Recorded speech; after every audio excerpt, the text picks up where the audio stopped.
প্ৰাণৰ শিল্পী জুবিন গাৰ্গৰ আদ্যশ্ৰাদ্ধ সম্পূৰ্ণ নোহোৱা পৰ্যন্ত ৰাজ্যৰ পাব, ডিস্কো আৰু বাৰসমূহত নচলিব কোনো ধৰণৰ উদ্যম নৃত্য। ইয়াৰ বিৰোধিতাৰে অসমৰ প্ৰতিখন জিলাৰ আয়ুক্তক অসম সেনাই প্ৰদান কৰে স্মাৰকপত্ৰ। যোৰহাটত অসম সেনাৰ ৰাজ্যিক মুখ্য আহ্বায়ক বিজয় শংকৰ বৰদলৈ সংবাদমেল সম্বোধন কৰি এনেদৰে প্ৰকাশ কৰে।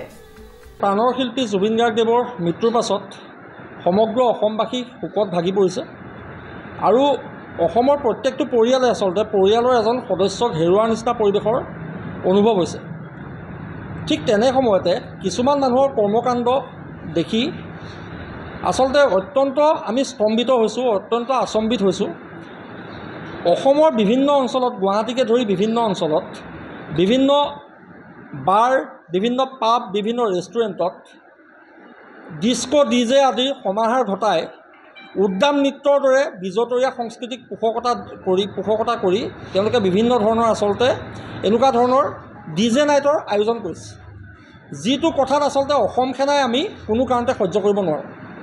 আমি স্পষ্টভাৱে অসম চৰকাৰক আহ্বান জনাব বিচাৰিছোঁ। অসমৰ সকলো মানুহে আচলতে মানসিকভাৱে অস্থিৰ হৈ আছে। যি সময়ত প্ৰত্যেকজন অসমৰ মানুহে, প্ৰত্যেকগৰাকী অসমৰ মানুহে এই মৃত্যুৰ আচলতে তদন্তৰ দাবী কৰিছে, তদন্ত পানী নসৰকা হ'বলৈ দাবী জনাইছে, সেই সময়ত এনেধৰণৰ কিছুমান মানুহে আচলতে বিজতৰীয়া সংস্কৃতিৰ পোষকতা কৰি তেওঁলোকে মানুহৰ মনৰ আচলতে যি অনুভৱ হৈ আছে সেই অনুভৱটোক তেওঁলোকে অনুধাৱন কৰিবলৈ শিকা নাই। গতিকে আমি অসম চৰকাৰক দাবী জনাব বিচাৰিছোঁ, এনেকুৱা ধৰণৰ যিসমূহ পাব আছে, এনেকুৱা ধৰণৰ যিসমূহ বাৰ আছে, এই পাব আৰু বাৰসমূহৰ ওপৰত বিহিত ব্যৱস্থা গ্ৰহণ কৰিব লাগে। অন্ততঃ তেখেতৰ আদ্যশ্ৰাদ্ধ সমাপ্ত নোহোৱা পৰ্যন্ত সকলো এতিয়া বন্ধ ৰখাৰ ব্যৱস্থা গ্ৰহণ কৰিব লাগে। কোনো কাৰণতে এনেকুৱা উদ্যাম নৃত্য, ডিজে বজাই উদ্যাম নৃত্য কৰি বিজতৰীয়া পৰিৱেশ সৃষ্টি কৰাৰ পৰিৱেশ ইয়াত ৰচনা কৰিবলৈ দিয়া কোনো কাৰণতে নহ'ব।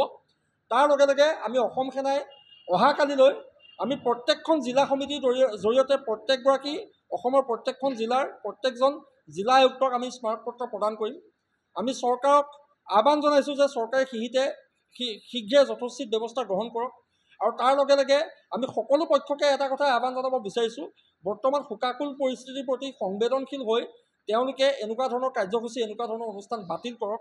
আৰু যদিহে বাতিল নহয়, এনেকুৱা শোকাকুল পৰিস্থিতিৰ পাছতো তেওঁলোকে যদি অসমীয়া মানুহৰ মনৰ দুখ, মনৰ মৰ্মবেদনা যদি উপলব্ধি কৰিব নোৱাৰে, অনুধাৱন কৰিব নোৱাৰে, যদি এনেকুৱা ধৰণৰ অনুষ্ঠান বাতিল নকৰে, অসম সেনাই কিন্তু ভৱিষ্যতৰ সময়ত ৰাইজৰ সহযোগত এনেকুৱা ধৰণৰ অনুষ্ঠান বন্ধ কৰিবলৈ বাধ্য হ'ব।